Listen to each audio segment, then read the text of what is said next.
So today we're going to solve quadratic equations by a different method. So far we've done factoring and we've done completing the square, and now we're going to do quadratic formula.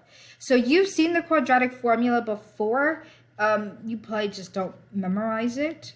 And the quadratic formula is negative b plus or minus the square root of b squared minus 4ac all over 2a. And in order to use the quadratic formula, we have to first make sure that equation is equal to 0. Since my equation is not equal to 0, I'm going to simply move this 8, 9 by subtracting 8, 9 on both sides to make it equal to 0. Okay, now that it's equal to 0, I can find my A term, B term, C term, plug it into this equation, and then I am done. Okay, so let's go ahead and do that. So we have x equals, we have a negative b, so that's a negative 8, because b is also negative 8. So I don't know why I put equals. And not erase. Okay, well, I'll put that erased. Okay, so negative b plus or minus the square root of b squared, so that's negative 8 squared, minus 4 times a, which is 5, times c, which is negative 20, all over 2 times a, which is 5.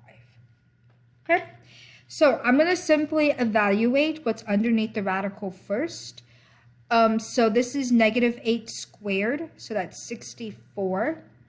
4 times 5, which is 20, times negative 20, which is a positive 400. So that's what's underneath the square root. Then we have a negative and a negative, so that makes a positive 8, plus or minus, all over 2 times 5, which is 10. Okay, so now I'm just going to do 8 plus or minus the square root of 464 all over 10. Okay, and the last thing that we need to do is we need to see if we can simplify the square root or the radical. And the way we're going to do that is we're going to use our perfect squares again. So 1, 4, 9, 36, 25, I forgot 16, 1 squared, 2 squared, 3 squared, 4 squared, 5 squared, 6 squared, 7 squared, 8 squared, 9 squared, 10 squared,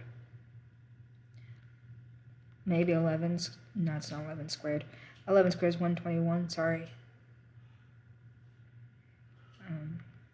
I don't know why I put 110. I was just adding, I don't know. Okay. So for 464, the biggest perfect square is a positive 16. So we have 8 plus or minus the square root of 16 times 29 all over 10. And so we know 8 plus or minus. We know that the square root of 16 is 4. The square root of 29 is some decimal, so we're just going to leave it as the square root of 29 all over 10. Okay?